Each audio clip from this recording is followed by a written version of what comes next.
کی ہے، چھٹیاں نہیں رکھی۔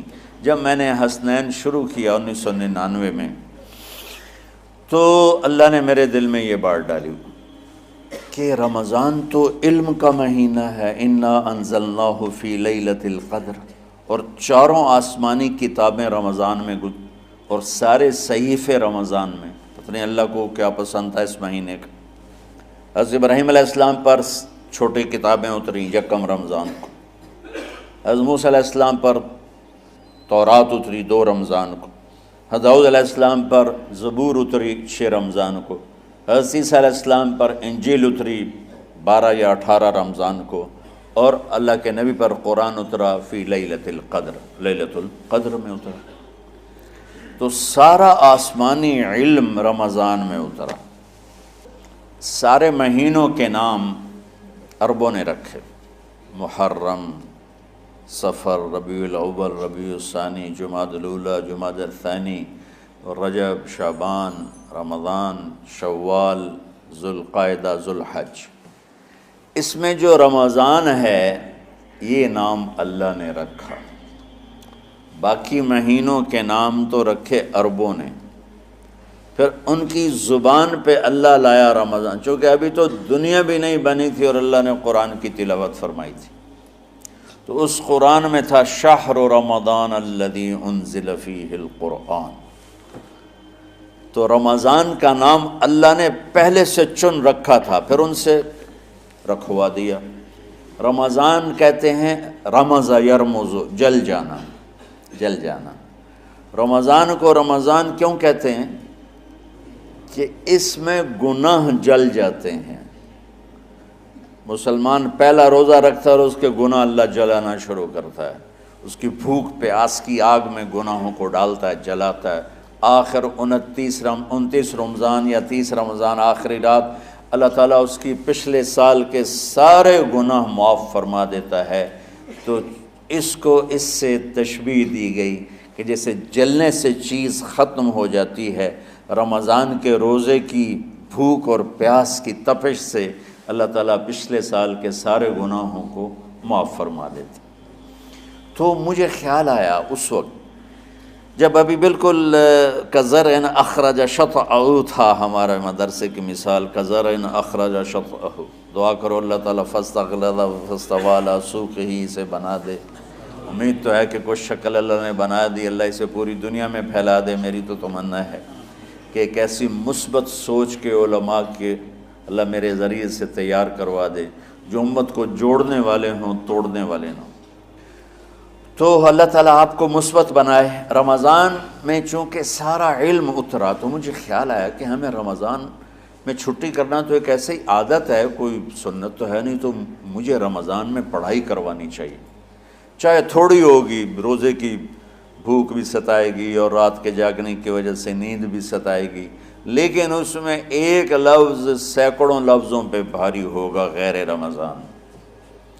تو میں کراچی گیا اور مفتی تقی صاحب دامت برکاتہم سے سب سے پہلے جا کے مشورہ کیا کہ حضرت میں چاہتا ہوں کہ رمضان میں چھٹی نہ ہو، پڑھائی ہو۔ اس وقت رمضان سردیوں میں تھا، تو وہ بڑے خوش ہوئے، کہنے لگے یہ تو بہت اچھی بات، وہ تو اتنے بڑے ہاتھی کے پاؤں میں سب کا پاؤں، اتنی بڑی ہستی نے، وہ صرف پاکستان کا سرمایہ نہیں پوری امت کا سرمایہ ہے۔ تو ان کی اس بولنے نے مجھے ہمت دے دی۔ تو پھر میں نے یہاں آ کر تو ہم نے رمضان میں سبق شروع، اس وقت ذرا میری ہمت تھی تو میں رات کو پڑھاتا بھی تھا، بیان بھی کرتا تھا۔ تو ہم نے رمضان میں شروع کی کہ یہ رحمتوں کا مہینہ، ہر چیز کی برکت کا مہینہ، ہر شے کی اللہ کی طرف سے فراوانی اس میں ہے، علم کی بھی، ہدایت کی بھی، رزق کی بھی۔ غریب سے غریب آدمی بھی سموسے بنا کے بیٹھا ہوتا ہے، پکوڑے بنا کے بیٹھا ہوتا ہے، اور دسترخوان پہ ایک کی بجائے 3 چیزیں پڑی ہوتی ہیں۔ چاہے رمضان کے بعد سب کے پیٹ خراب ہوں، ایک باری تک کھانے دی تباہی پھیر دیں۔ روزے کا مقصد ہی فوت ہو جاتا ہے۔ روزہ ہوتا ہے بھوک کے لیے، پر وہ اتنا کھاتے ہیں کہ سحری کا کھانا افطاری تک ہضم نہیں ہوتا، اور افطاری کا کھانا سحری تک ہضم نہیں ہوتا، پر نہ تن کا ہی کھاونا ہے، کہتا بھوک نہ لگے، بھوک نہ لگے۔ وہ بھوک لگنے کے لیے تو روزہ ہے کہ ایک تو یہ جسم کو صاف کرتا ہے، دوسرا غریبوں کی غربت کا احساس پیدا کرتا ہے کہ جو بھوک تو آج برداشت کرتا ہے، غریب روزانہ یہ بھوک برداشت کرتا ہے۔ تو اللہ کے غریبوں کا، غریب بندوں کو کی خدمت کر، ان تک اپنے مال پہنچا، اپنا اللہ نے دیا ہے تو ان کو بھی اس میں شریک کر، قبر میں لے جائے گا۔ تو اللہ تعالیٰ نے میرے دل میں یہ ڈالا تو ہم نے تعلیم رمضان میں شروع کی، کیونکہ قرآن رمضان میں اترا، انجیل رمضان میں اتری، زبور رمضان میں اتری، تورات رمضان میں اتری، تو پھر اللہ نے اس مہینے کا نام خود رکھا شہر رمضان، شہر رمضان۔ اس میں شب قدر رکھی، اس میں رات کی ایک نماز۔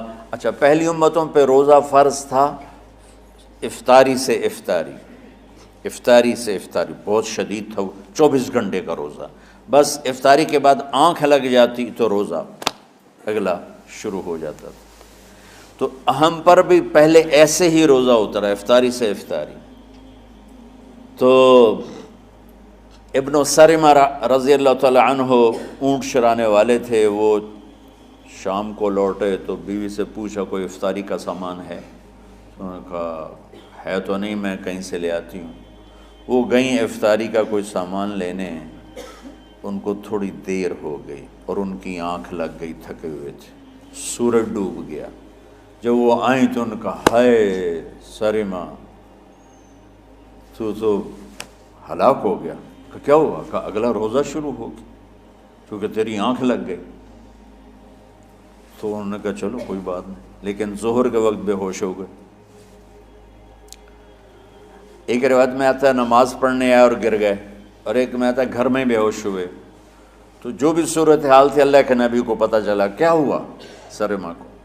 کہا جی وہ افطاری کر نہیں سکے تو روزہ شروع ہو گیا تو بے ہوش ہو گئے۔ تو اللہ کے نبی رنجیدہ ہوئے، تو اللہ تعالیٰ نے قرآن اتار دیا، چلو میرے محبوب ساری رات کھاؤ، حتیٰ یتبین لکم الخیط الابیض من الخیط الاسود من الفجر، کہ میرے محبوب صبح صادق تک آپ کی امت کو اجازت ہے، کھاؤ۔